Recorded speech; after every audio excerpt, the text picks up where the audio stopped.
Bonjour les enfants, c'est papa. Cette vidéo, elle ne va pas vous plaire. Elle va vous déranger, elle va vous perturber. Vous n'aimez pas entendre ces choses que je dis avec ma bouche. Parce qu'à l'intérieur de vous, c'est des dysfonctionnements que ça crée à l'intérieur de vous, chaque chose qui sort de ma bouche.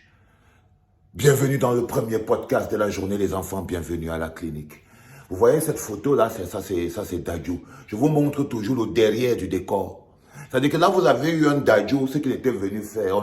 Vous le voyez, il est placé, il chante aussi son combi Francis Ngannou.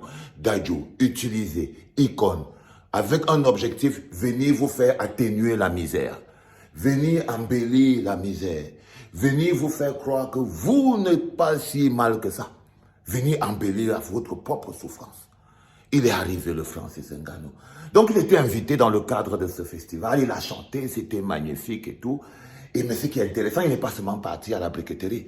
Il est parti à la briqueterie pour qu'on voie l'humilité. Le process est le même, les enfants. Alors, il est parti à la briqueterie, à la mosquée. À la mosquée de Chinga, il a enlevé ses chaussures, un peu comme Francis Ngannou qui part manger les beignets bouillis haricots. Il a enlevé les chaussures, il est parti s'asseoir avec humilité à la mosquée pour prier avec les vendeurs, les gardeurs de chèvres, avec les vendeurs de chai, avec les colleurs de chaussures, avec les cordonniers et avec tous les bergers. Donc il est parti là-bas, il a prié. Mon Dieu, quelle humilité! On peut vous faire le même process 10 fois. Vous tomberez dans le même piège 20 fois, 400 fois. Donc quand il a fini avec la technique de l'humilité, il a terminé par le dernier virage. Il est allé donner l'énergie que vous lui avez donnée. Parce que quand vous finissez de lui donner toute cette énergie, tout cet amour, toute cette humilité, je vous parle de spiritualité, les enfants. Je vous explique comment on vous aspire et comment on vous dresse contre les gens qui ont en cœur votre bonheur. C'est-à-dire comment vous devenez des acteurs vous-même.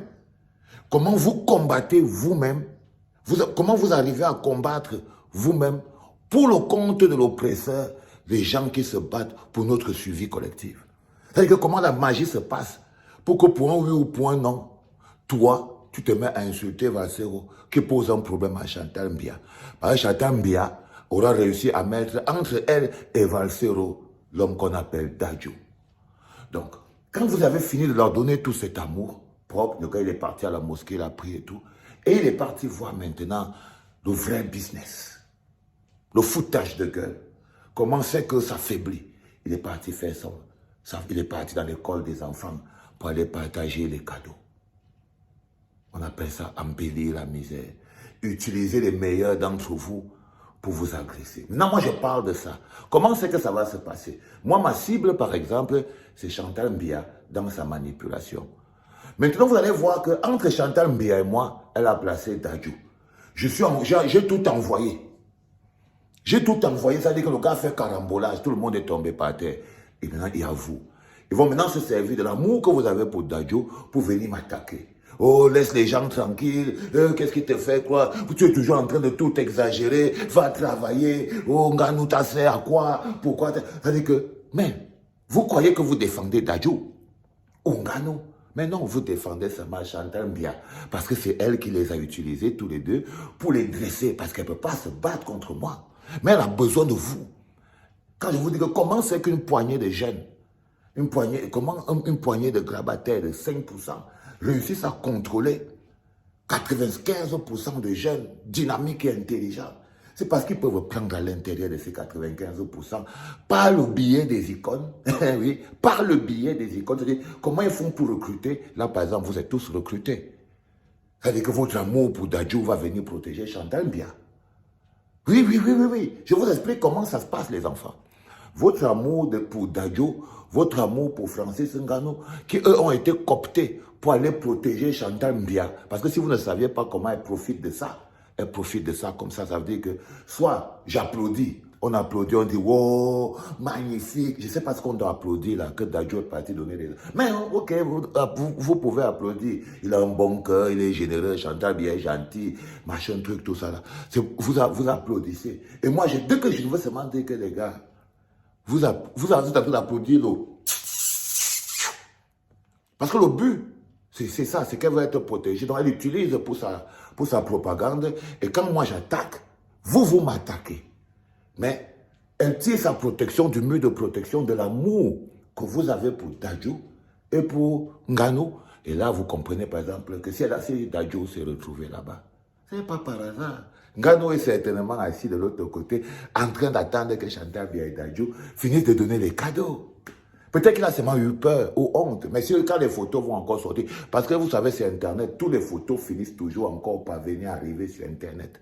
Quand les photos vont sortir, vous allez encore voir plein de photos de Nganou, il était là-bas derrière, à Chantou, en train de chanter. Mais c'est le même Dadju que beaucoup de Camerounais ont applaudi en disant qu'au moins Dadju n'est pas comme les chanteurs camerounais qui ne parlent jamais les problèmes de leur pays, parce que parfois Dadju il monte sur scène et dit vraiment mon pays le Congo souffre, il y a plein de problèmes là-bas, ce n'est pas normal, patati patata, il fait comme s'il est intéressé par ce qui se passe là-bas. Admettons même qu'il est intéressé, c'est tout à fait normal, mais il vient quand même faire les posters avec les gens qui créent le même désarroi, sinon pire, au Cameroun.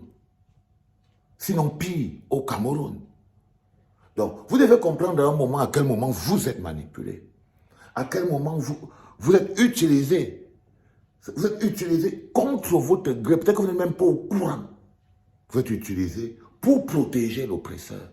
Pour protéger Chantal Biya. Parce que vous devez décrire ça. Imaginez le cachet de Dadju là. Pour aller, venir chanter et partir maintenant donner les cadeaux à l'école de Chantal Biya.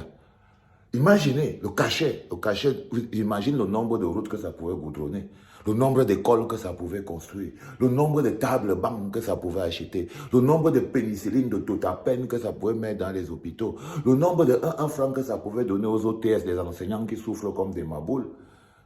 Toute la quantité là, ils ont donné ça à Dadju. Et vous pensez que c'est seulement pour aller donner des cadeaux aux enfants? Non, c'est parce qu'on vous fait une attaque spirituelle. C'est-à-dire que soit vous êtes content, et Chantal Biya n'a pas de problème, vous applaudissez, elle vous a amené Dadju pour... Soit vous êtes fâché, hein, mais c'est toujours à son bénéfice, parce que quand moi je serai fâché pour ça, et je vais démontrer comment Dadju a été utilisé, utilisez votre amour pour aller livrer à Chantal Biya, vous allez venir protéger Dadju entre guillemets, parce que vous croirez que c'est lui que vous êtes en train de vous oublier que non, il s'est vendu. Il s'est vendu, c'est un vendu. Ok? Il s'est vendu. Il a vendu son boule à Chantou, son honneur, tout ça là, et l'amour que vous avez pour lui. C'est tout le package qu'il est parti donner à Chantal Biya. Ok? Donc vous défendez quelqu'un qui s'est vendu.